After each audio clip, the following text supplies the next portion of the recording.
Good afternoon, everybody. It's Friday, second motor on the dyno, and we're happy to end the week beautifully. Been a great week. I want to thank everybody who purchased an engine from us, and I want to thank those that are going to purchase engines from us. This happened to be one of our 347s, 425, made 454, and torque was about 460. Unbelievable.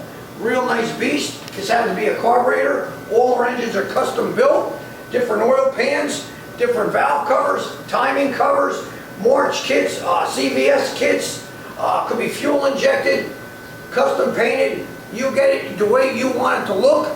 I'll be in charge of building it and make sure it performs. Peace. All right, Ed, I got this gorgeous 347 on a dyno for you, going into your 65 Ford Mustang.